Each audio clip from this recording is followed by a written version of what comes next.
Bonjour à tous, everyone! Today we're going to be talking about an amazing animal that can be found on a group of French islands known as New Caledonia. That's right, you guessed it. We're going to be talking about the Crested Gecko. My name's Doris, this is Amber, and you're watching Reef and Reptile Automation.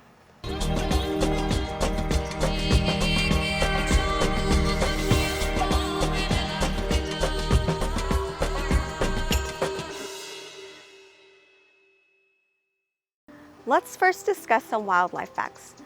The crested gecko was originally discovered in 1866 by French zoologist Alphonse Guicheneau. Excuse my French. Obviously, I don't speak French. He first discovered these amazing animals on the beautiful tropical islands of New Caledonia, which can be found in the South Pacific. And what's interesting is that crested geckos are endemic to the South Pacific. That means that in the wild, they can only be found there. Nowhere else in the world. As many of you probably already know, there's thousands of crested geckos available due to captive breeding. But in the wild, they can only be found in that one area of the world. And they were actually thought to be extinct for quite some time, until 1994 during an expedition when they were rediscovered. Well, now let's talk about what the crested gecko actually looks like, because they're pretty awesome. Well, we get a clue from their scientific name, Coriolophus ciliatus. Ciliatus comes from a Latin word, cilia, which actually means eyelashes. So the reason they gave them this name is because crested geckos have a fold of skin right above their eyes that actually looks like eyelashes. I know many women would kill for those eyelashes. Now, what about those eyes? Let's talk about the shape of their eyes. So when you first look at a crested gecko, you can't help but notice their eyes because they're so large.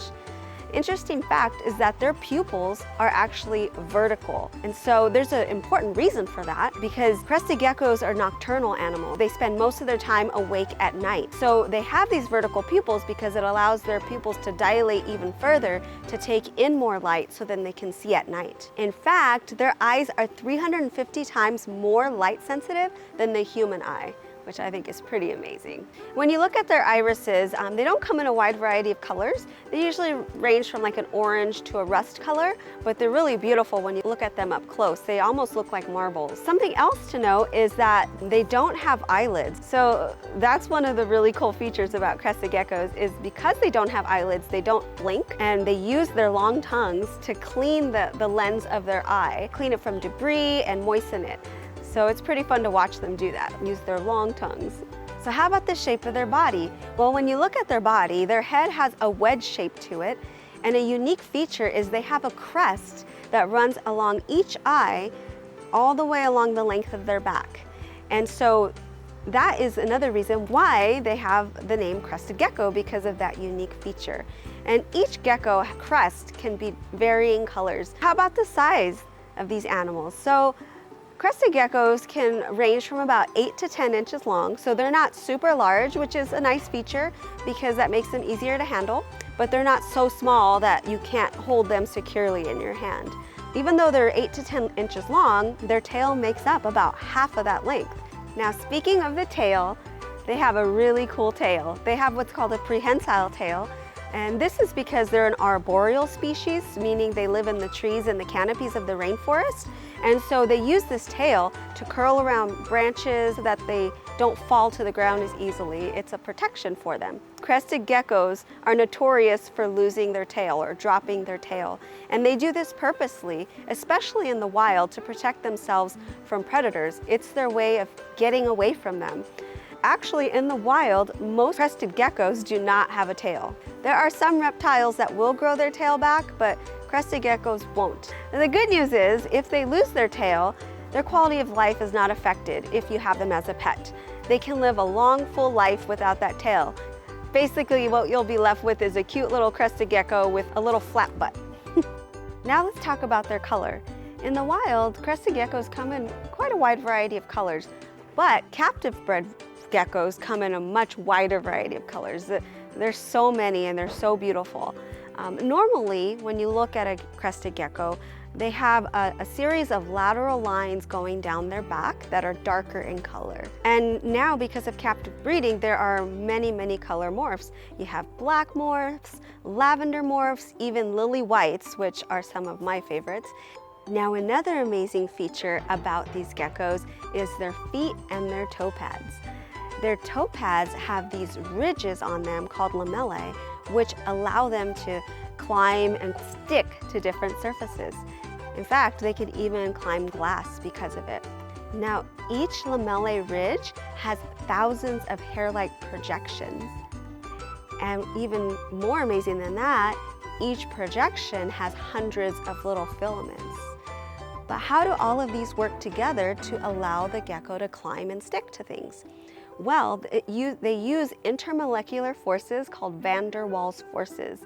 So basically, it's not that their toes are sticky, but they use these forces, kind of like magnetic forces, to allow them to stick to these surfaces. And what's really cool is when you're holding a crested gecko, you can actually feel those little protrusions like holding onto your skin. Now let's talk about some other interesting facts about these creatures. So when you think of reptiles, you probably don't think of a really vocal animal. I mean, when we think of birds or dogs, yeah, we think of an animal that makes a lot of noise. But crested geckos actually can make a decent amount of noise. Unlike other animals, they can actually bark and squeak in a variety of tones. Another fun and interesting fact about these geckos is that they're jumpers. So if you've ever held a crested gecko for any amount of time, you probably know this, that they love to jump. So crested geckos, you won't necessarily find them always running away from you really fast, but they do like to jump. And you can tell a lot of times when they're going to get ready to jump because they kind of like lean back on their legs. Another interesting fact about crested geckos is, like other reptiles, they do shed their skin. When they're young, they shed it more often, about every week. But as they get older, they shed less, usually about once every 1 or 2 months. Well, as you can tell, the crested gecko is an amazing animal. But unfortunately, in 2017, the IUCN classified them as a vulnerable species that is actually decreasing in population in the wild. And there's a couple of reasons for this. One has to do with their habitat being threatened, and the other one has to do with the introduction of the little fire ant into their region. The little fire ant is not endemic to that area, and it's threatening the population of these amazing animals. But the good news is, because of captive breeding, as you know probably, you can find crested geckos all over. You can find them in pretty much any pet store you go to, and at reptile expos. And so there's so many out there now thanks to captive breeding, so we don't really have to worry about these animals going completely extinct out of existence because of the captive breeding. Well, speaking of captive breeding, how about having a crested gecko as a pet? What kind of pet are they? And are they a good pet for beginners? Well, as many people have found out, crested geckos are an excellent pet for beginners because they're so easy to take care of. They really don't have a whole lot of requirements. Let's first talk about what their enclosure should look like and different requirements for that. As was brought out earlier, they're an arboreal species, so they like to climb. And so really their enclosure, it's best if they have one that is taller rather than longer or wider. So the minimum size of enclosure that we like to have for our crested geckos is 18 to 24 inches tall by 1 to 2 feet square. Now that's the minimum size. Ours is larger just because we like to give them plenty of room to climb and explore, and really for their enrichment so that they don't get bored. And speaking of things to climb, that's another thing that you want to consider when you're preparing to get a crested gecko, is you want to purchase branches and plants. They can be fake plants or real plants. Really, we like to have both because real plants help to hold the humidity as well, which we'll talk about later. It's very important for geckos. And so it just helps with the overall environment of their enclosure, and it makes it more realistic. Now, what about their substrate? Do crested geckos require substrate in their enclosures? Well, technically not really. The literature says they don't have to have it because they spend time in the trees mostly. You don't really find them going around on the ground too much. And so some people, they use newspaper or paper towels just so it catches their droppings. But if you do have an enclosure without substrate, just keep in mind it's going to require that you clean it a lot more often, so that way they don't get sick from mold or their feces building up down at the bottom. So if you don't have substrate, just keep that in mind. You're going to have to be cleaning it pretty often to keep them healthy. Now, as far as substrate, if you do want to add substrate, there's different types that are acceptable for crested geckos. But we personally like to use bioactive soil, and right now we're actually using Terra Firma by BioDude. This soil is great if you want to have a bioactive enclosure, and that's what we actually have for most of our reptiles. We've created bioactive enclosures for them. It's just, there's so many benefits to having a bioactive enclosure. Not only does it require less cleaning, but there's many other benefits. If you'd like us to make a video on how to set up a bioactive enclosure and the many benefits of having one, just drop a comment below and maybe we'll make a video about that. Now let's talk about lighting. So do crested geckos require UVB light? That's a great question. As we've already talked about, they're nocturnal. So during the day they're sleeping and they're really hiding amidst the plants. And so technically it's said that they don't need UVB light, but we like to use UVB light for them because it mimics their natural environment a little bit more.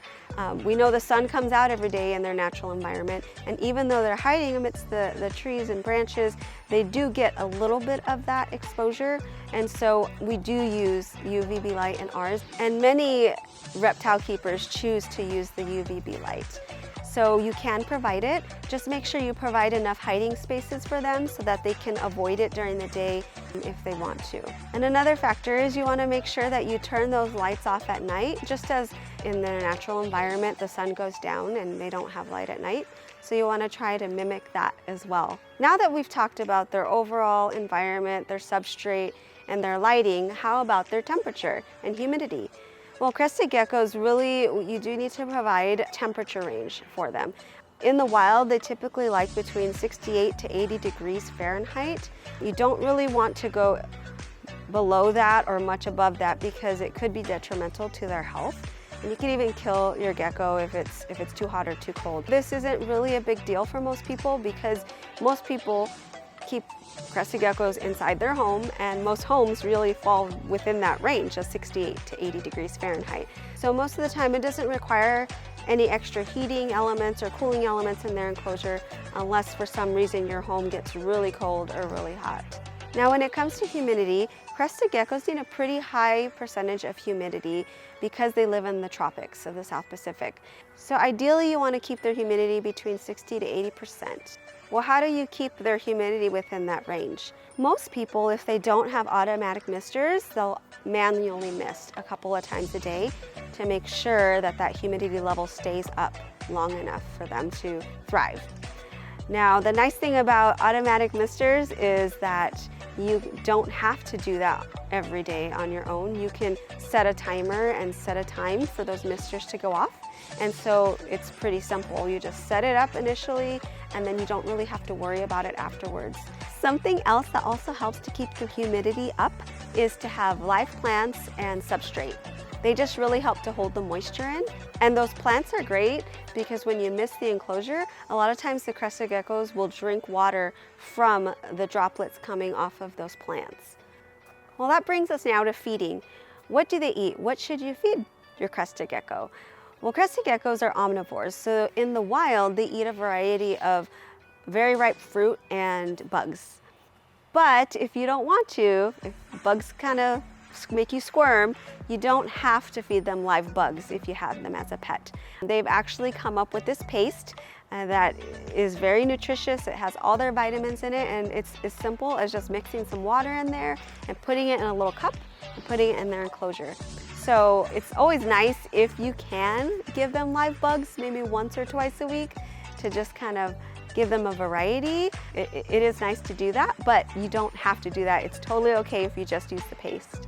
Now, where should you place the cup when you feed them? Well, because they're an arboreal species and they're going to be high up most of the time, A lot of people, and we ourselves also, like to place the cup up higher in the enclosure so that they can just go and eat while they're on a branch.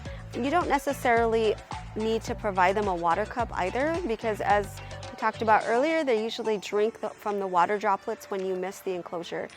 But if you keep it high up, it's better for them so that they don't ingest the substrate when they're eating. Well, that brings us to our last category, and that's handling. Is it easy to handle a crested gecko?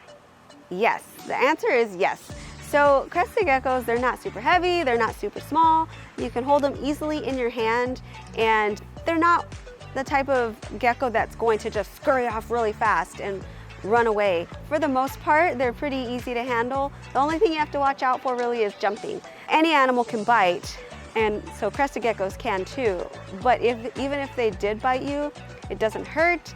You know, it's not going to leave a lot of damage. Even if it breaks the skin, it's very minor, so it's not something that you'll be having to go to the doctor for. They typically don't bite. They really don't want to bite you. So they're very easy to handle for adults and children, and so they really do make a great pet for children. So one last thing to mention is that crested geckos actually can live a pretty long life in captivity. They live about at least 10 to 15 years or more in captivity. And so the nice thing about that is if you get a crested gecko, you and your family can enjoy it for many years to come and don't have to worry about saying goodbye to it too prematurely. Now, I do want to say that although we love crested geckos and we think they're amazing pets, we are by no means experts. So if you're interested in learning more about them or even possibly getting them as a pet, we always encourage you to do your own research and do research from multiple sources, multiple reputable sources, so that you can determine what you're getting into and if these pets would be a good fit for you.